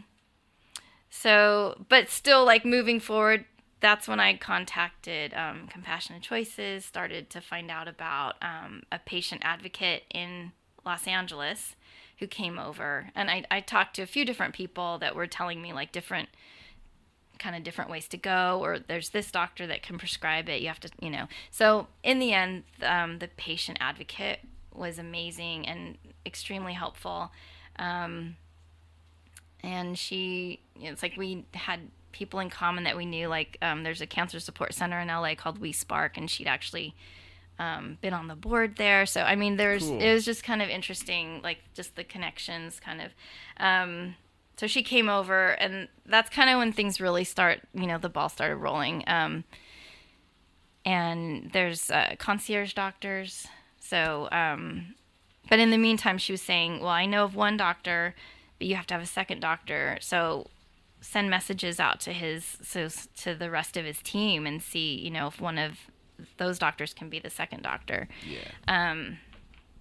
And that's when it was the holiday weekend, so I wasn't getting anything. But then that's when the oncologist called and said, have the surgery. So he didn't agree with that plan. But then thankfully there were 2 concierge doctors. We did a FaceTime with one, and that was the first request. And then we did a FaceTime the next night with the second one, and then the next night again with the first one. And then he could order the medication. So, and then it took like a little over a day, I think, for it to arrive. But yeah, the concierge doctors were, I think, like $2,500, and then the medication was $750. So, and thankfully we have really great friends who like helped with that, because That's awesome. when you're going through cancer, your money goes to a lot of other things. Yeah, so, I mean, it's amazing. I said too, like, not only am I dying slowly from this disease, but slowly going broke in the process. You know, I mean, it's expensive to die this way. It's a lot of money over the, I mean, when years. you're not working. And so I was thinking, like, I have a 401k. I was like, should I go into that? I mean, I was like, thank goodness I have it. Right. But then, my friends were like, no, don't worry about that. We'll help you out. We'll take care of that. So that's phenomenal. That was really great. Yeah.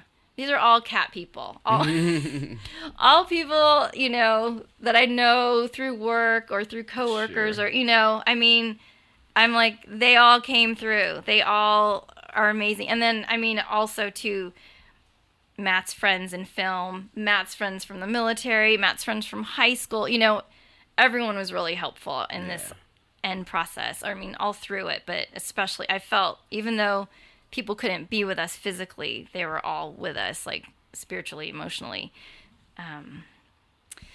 Yeah. So yeah, and Matt was ready. He was ready. Like, I can't remember like if there was a like declaration to him of like, I mean, it just, I'm thinking back and I'm like, we just kind of went with it. That was next. We just knew that was the next step when he said, no, I don't want to have this surgery. I don't want to go back to the hospital. I think those were no surgery, no hospital. I don't want to live like this anymore. Yeah. He couldn't sit up. I mean, the guy, yeah, I wasn't there to see it or experience it like you did, but yeah, the quality of life seems like it really kind of diminished. And when you're living in chronic pain like that, it's like, man, no one wants to be dealing with that every No. day, 24/7, not able to sleep. I mean, it impacts every facet of your life. He couldn't even get up to go to the bathroom, yeah, bathroom. I mean, That was a huge thing for him, totally, you know? Totally. Oh my gosh, like just getting him on the porta potty. We had a couple of those episodes of just like, and he was in so much pain. And then even just to go hurt so bad. Like just the process. Yeah, he's like, I can't live like this. I don't want to put you through this. I've already put you through enough. But again, it's like, don't worry about putting me through it. It's you. It's for you. So, but he was ready. He was like, I mean, but still, even at the end, you know, it's the unknown. It's like, what happens next? He was brought up Catholic. He has faith. But he still didn't know what was next. And I kind of had more of a peaceful feeling about Matt. It's going to be good. You're good. Because I have this with animals. I mean, I think where they're going is an amazing place. They're not in pain anymore. They don't know. I mean, they're free of their disease. They're free of their disease bodies, or they're, you know, I mean, a lot of the times it's an old body, but, you know, they're not in pain anymore. So that's how I saw it for him. And his dad had passed away. So I'm like, you're going to go see your dad. I just kind of thought of it as just, it's just a nice, easy place to be. So more of a gift than anything. I mean, to be relieved of that suffering and that way of life. I mean, it's like you can only do that for so long, and the inevitability of death anyways with a terminal disease, it's like you get to a point where there's no need to suffer anymore. Yeah, enough is enough. Yeah, when you've been through, so I mean, it was 9.5 years from diagnosis to when he passed, so it was a long time. And every year, every moment, it was almost like, you know, not even just month at a time, it was day at a time. He would have to contend with something that diminished his quality of life even more. Mm-hmm. So it never like got better. It just like, it was more just managing the decline. So, but once he made that decision, he was ready, and there was no question. The concierge doctors were amazing, and, you know, they felt for him. And one of them contacted the hospice doctor and increased his pain meds, got him on methadone, increased the dilaudid pump, added in more things. But we also, again, like, the timing was incredible, because I think it was Sean who told us that the waiting period in California is 48 hours now. So mm-hmm. I don't know what we would have had to do if it was last year. Mm-hmm. This was January 21st when he died. But so we were just in January. I mean, it was just, I think about it now, I'm like, God, our timing for something so crappy was incredible for so many things, like having his drugs, just FDA approved, like 2 of them, had just been approved, and then the waiting period down from 2 weeks, because I don't even know. I don't know. But anyway, thankfully it was just 48 hours, and it's, a little more than that in the end, but yeah, it arrived. I mean, we're kind of like waiting, and then it arrives by FedEx or UPS, I forget, but delivery. So we signed for it, and then it was there. But and then the nurse, the patient advocate, came over, and we knew what time and we had friends over. Oh, and we, there's a protocol you have to follow with what you eat. Yep. And so he wanted IHOP for dinner the night before. That's what and we watched Belfast, and he actually watched the movie. He hadn't watched a full movie for years. He just couldn't sit and watch it. But he watched it. He commented on it. He talked about it. So it was like, oh my God, Matt, you're here for a little bit. You're back, Yeah. So that was really amazing. Yeah, and then he wanted IHOP. So he had IHOP, and then it was like, okay, nothing greasy, nothing, that was it. So and we ordered the sorbets and all the different flavors of sorbets and ice cream, or not ice cream because it's no milk, but No dairy, the sorbets, different kinds. So we had all that ready, but it was definitely a weird, kind of you go into this floaty kind of period again, different from the other one somehow, but it's a different reality. So but we had people coming over visiting. One of his really good friends from the Navy drove up just to spend some time with him, told him how he inspired him to continue on with his Navy career and become who he was, and all the people that he influenced. I got a message last night from another one of his shipmates from 2005, and he said that Matt got him to read his first book. He said he had never read a book. He got through school somehow, and Matt was always reading. We both loved to read, so we would, we'd go on vacation, we'd read. And so he said he noticed Matt was always reading, so he started to ask him about it, and he got him to read. Matt gave him a book. He said, then I read another book, and it just opened me up to so many things that I wouldn't have known before or known about. And he's and inspired him to inspire others to read. And then he told me that he's trying to pay it forward, and he has a friend who's a librarian at an underprivileged school, and so he's going to go help paint this library, and they're dedicating a reading room to Matt. So they're naming the reading room after Matt. That's amazing. I'm you're killing me. This is amazing. What a tears to my eyes last night. I was Of course. I mean, he's still giving, and he's not even here, and he's still changing people, making a positive difference. Yeah, definitely. Yeah, he really I think is. Shows his character for sure. Yeah. I mean, and after he passed too, so many people reached out to me, sent me messages, and called and just told me how Matt touched their lives. Yeah. So, he was. Do you mind telling us about what that process was like when Matt used the medication? Yeah. So he followed the diet, the protocol, and that we mentioned, you touched a little bit on that, so it is specific, which is kind of a bummer in a sense, because my last meal, I always want it to be real pizza and all the bad good stuff. yeah. But you got to there has to be apparently a relatively specific diet, no dairy. I remember no dairy, greasy food, no fatty foods, no spicy foods. Spicy. Yeah, they want your stomach needs to be calm and kind of empty for the most part. Mm-hmm. Yeah, and then there's the anti-nausea medication that you take a certain number of hours beforehand. So we were following that strictly, and even though I could tell he wanted something else, but then he was like, no, this is what I'm going to do now. So, because I said, you don't have to do it right now. Just because we've set it up for this time or this day, you don't have to do it. And he's like, no, I do. I want to do it. So, he, being Matt, being focused, that's what he wanted. So there was, he was set. And I think we had, people that were coming over, just kind of to see him, say hello, goodbye. And then we had the nurse come over at a certain time.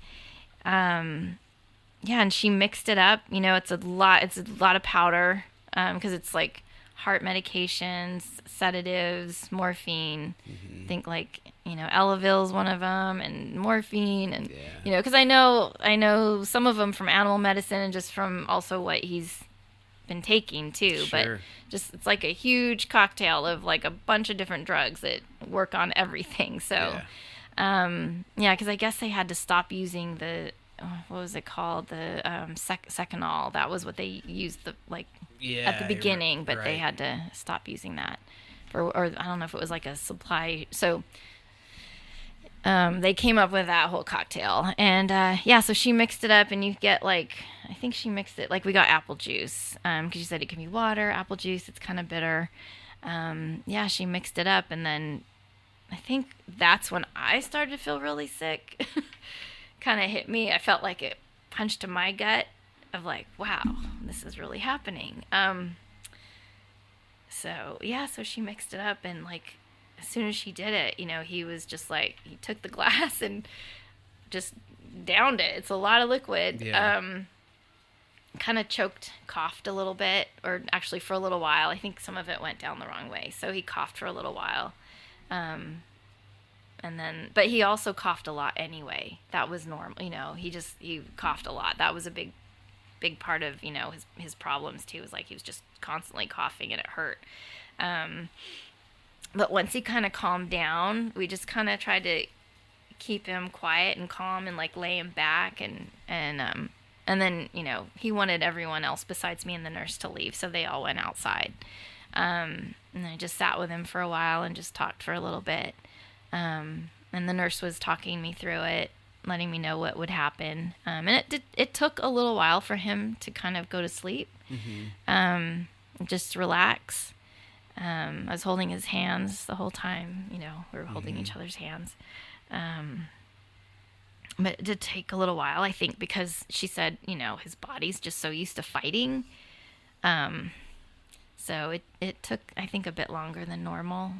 And I was just trying to not stimulate him, just try to let him, I put on some Jimmy Buffett. He loves Jimmy Buffett.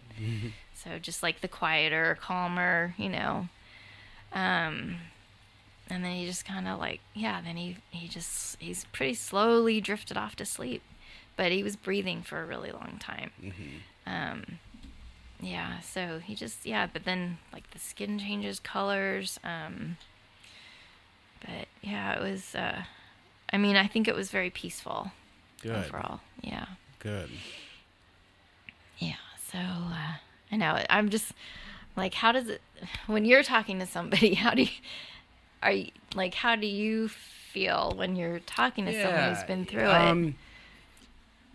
I guess for me, it's more, it can be reassuring. I hear a lot of similar vocabulary when people explain what it was like. Peaceful,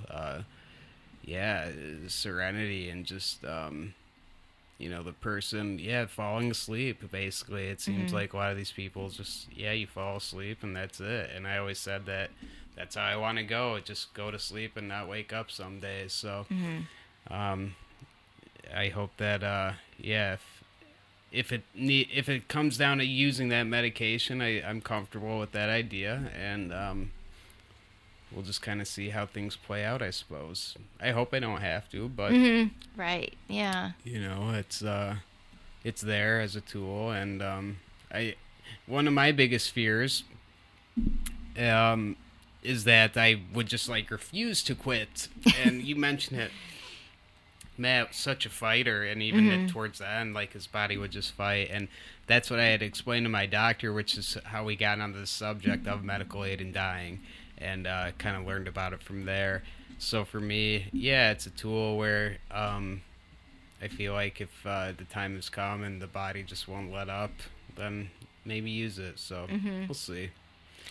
Yeah, but I think more relief and just understanding, and that people feel, it seems like there is compassion, and certainly compassion and empathy, and all the experiences I've heard about seem very peaceful, and it's reassuring to me in a way.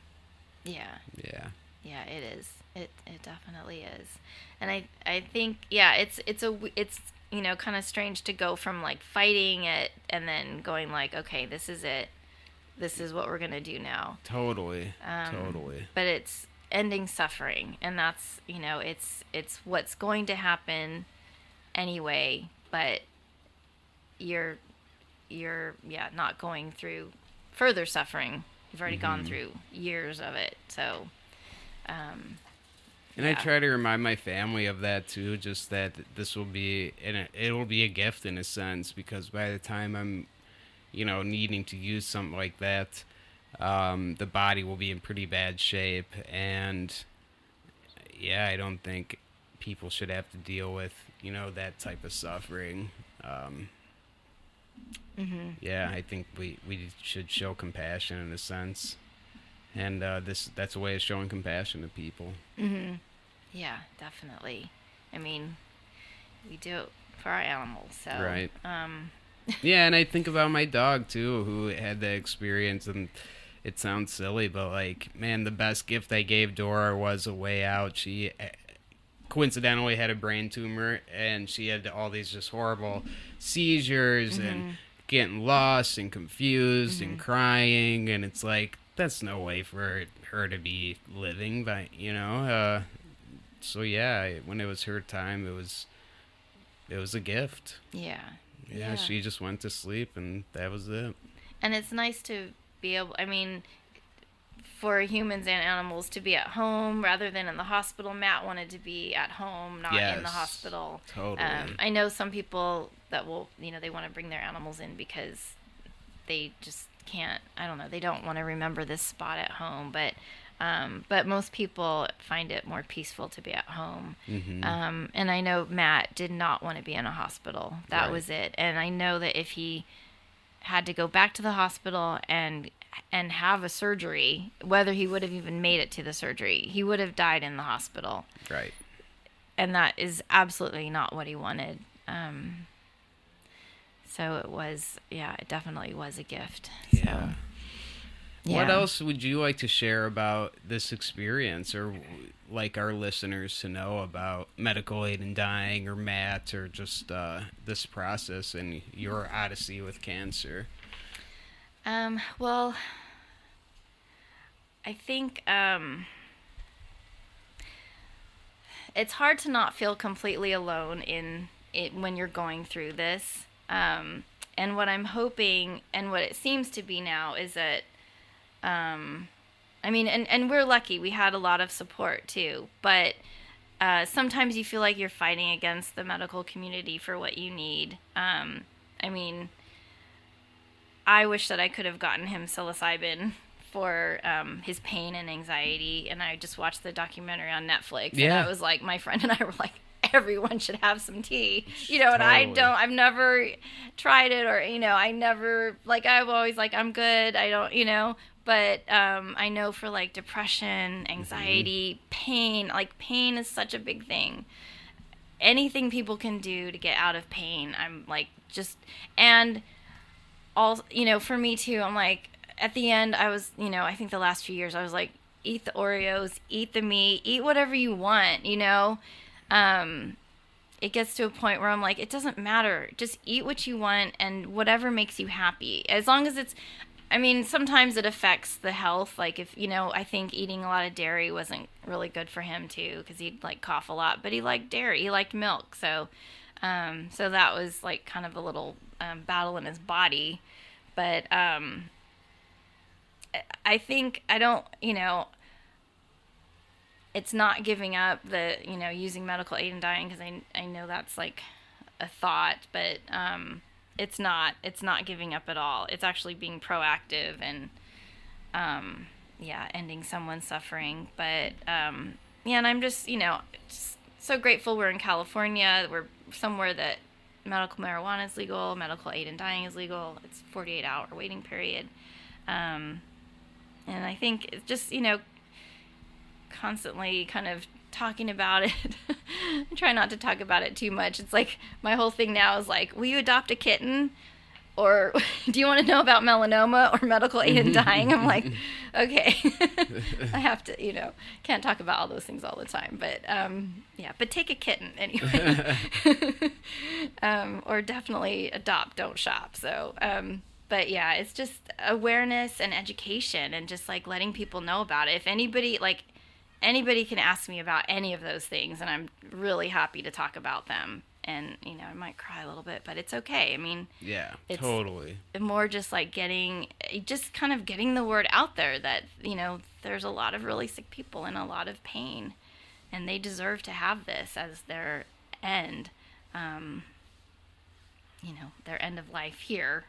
Then they move on. So, yeah, and I think just understanding more about like the cancer community, people being sick, and not just cancer, but like autoimmune diseases. My mom has rheumatoid arthritis and fibromyalgia, and she's in a lot of pain, and so I'm actually her caregiver too, and she lives with me, and she lived with me and Matt, and they would kind of watch over each other, and they'd Right. actually call the ambulance for each other sometimes when I would be at work, and like let me know, like, okay, I'm gonna meet whoever down at the hospital when I got off work, but Right. knowing that they would watch after each other was good. And so she misses him a lot, even though Yeah. they would bicker, mother-in-law, son-in-law, but that was normal, but they still took care of each other. But it's just such a, it's kind of like put away, like, if people don't know about it, it doesn't, they don't see it, they don't need to hear about, illnesses, and I'll just, I'll hear people talking about like vacation plans, and I don't like to just like throw things in people's faces of like, oh, I'm dealing with very sick husband right now, we don't go on vacation anymore. I try to keep my mouth shut, but it's just kind of being aware of like, not everyone's going on vacation, not Sure. everyone is living this life, and I think that's the that side of social media. But of course, Yeah. on my social media I have a lot of sick people too, so I see that and I see what they're going through, but just kind of like awareness. Yeah. Yeah, I think absolutely awareness and empathy, and a lot of times, a lot of people ask like, "Oh, let me know if you do need anything," and like that's so nice, of course, and I'm sure if I reached out, they would oblige. But it's hard to reach out at times. It is. And one of the things that I've been trying to, I guess, say or I don't know, reinforce is just do something for the person. Maybe do something without even asking them. Just swing by with a meal and say, here you go, here's something. If you don't eat it tonight, eat it tomorrow. Or here's a $10 gift card or whatever. And maybe you can't afford that, and that's okay. So maybe just go and, spend time, 10 minutes with the person or something and sit with them. But, Yeah, I think the hard thing is like not, I mean, it's, it gets boring being sick. It's like you can't go hiking, you can't go to the movies, Yep. you can't go on vacation, you can't go out and just, drink tequila in the afternoon like Right. we used to, and then, go do something fun. It's just like you can't do that. And then, people want to keep doing that. And so, but I mean, those people do help, but it's still, it's hard. And I know Matt was just like, I mean, he was lucky because he did, like one of his old bosses was a producer, and he'd send him scripts to read like he used to read, and that really helped him a lot, He's like reading these scripts, but then it got to a point where he couldn't read them anymore. But it's almost like just don't forget about the sick people, Yeah. even if they're just like, no, I'm fine. It's like, still don't forget about them, and what people have told me too about, after a spouse passes is like everyone is there for you for like the first month or two, Yep. But then it kind of, but I mean, I am lucky that I have, people that still check in and still are like, are you okay? Are you really okay? Are you just saying you're okay? Yeah. But it's still good. And even if I have, 5 texts from people when I get off work asking me if I'm okay, I still, it's nice to see that. And I may not get back to them right away, but it's still nice. And, it's just, having empathy and just, caring for one another. Don't forget about them. Yeah, and it's interesting you say that. One of the things I noticed when I first was sick was exactly that. The amount of support is almost overwhelming. Yeah. And now it's like, well, it's 5 years later, and I'm even worse off than I was. And yeah, there's still support, no doubt, but like at the same time, people's lives are busy, and they do need to move on with life in a sense, or move forward. And you do kind of at times feel like you're almost left in the dust in a way, just kind of forgotten about in a sense. So it can be hard. So I appreciate you bringing that up too. Yeah, because it's not like, I mean, I feel like the like commercial of a cancer patient is like, you get this drug, you know, they're sick, you get the cancer diagnosis no one wants to hear, you get this drug, and then you're running a marathon. Right. And I'm like, or, you know, or you're not, but there's so much in between. Mm-hmm. And I think Totally. I didn't know about all that in between. So now I do. Yeah, and I know. But it's also still like, you know, I'm not, you know, it's like for Matt, I didn't want to, I wanted him to do as much as he could for himself. I thought that was really important, you know. But then I also have to recognize that he needed help, you know. So, but it's like, it's really hard. It's a fine line of like, how much help do you give? Because you know, I have a lot of people that are like, what do you need? And I'm like, I don't need anything. I'm really fine. Or what does he need? But it's just like the presence, I guess, of just knowing you have that. Yeah, and like you said too, of the let me know if you need anything. Sure. That used to drive Matt crazy. Yeah. And then you got this. Yeah. Which I'm like, Matt, they just mean well. Right. Yeah. The intent is what I really focus on. Is people have good intentions, and that's what's most important. Actually, we're talking about doing like an episode of things maybe like to say to people with cancer and things that maybe you just like stay away from, or are kind of like the cliches that you don't necessarily have to say all the time. Because yeah, some of that stuff gets a little repetitive, and again, it goes back to intent. People have good intentions. They really want to help, and a lot of times people don't know what to say, and it's like, what the hell do you say? Yeah. I didn't know what the hell to say when I first got sick, or how to tell people, or what to expect, and it's all unwritten, you know, kind of unfounded territory in a sense. It's a process. And I think some people will think, well, I'm not going to say anything because I'm going to say the wrong thing. And I've heard people say that too. And I'm like, well, it's kind of nice to actually just acknowledge it, say something. Yeah. I know it's uncomfortable, but it is good because then it, Totally. you know, just kind of lets that person know that you're aware and you're thinking of them. That's the most important thing. Yeah. And then there are moments too where it's like, you don't have to say anything, and I just want to hug her. I just want someone to be with me in silence, and that's okay as well. But yeah, certainly recognition and being there and doing things, I think, is you know, important for that support. Yeah, definitely. Yeah. This was a really impressive story, Ginger. I loved hearing your story and Matt's, and just everything that came with it. Your relationship and everything you guys went through together. It's so impressive. You don't hear a lot about that anymore, so I really admire that, and I wish that it would have ended differently for Matt, but I also really do believe that for whatever reason, this was just kind of the path he was supposed to walk, and it sucks. There's no doubt. It just sucks. The ending sucks. But at the same time, I think it's amazing that you're already hearing things of how he has impacted so many people, and he's still impacting people even with him being gone. And I think that's going to continue for many years just by hearing your story. Yeah. Thank you. Yeah, and we'll have to do this again sometime. We'd love to have you back on and chat, and you can provide any updates or tell us again how Matt's still helping to change people's lives in a good way. Yeah, I will. Thank you. Definitely. Yeah. Well, thanks, friend. This was wonderful, and thank you to all of our listeners, and we hope that you learned something from the episode. And again, this is with Ginger Fairchild telling us about her late husband, Matt, and thank you again for your time. Thank you so much.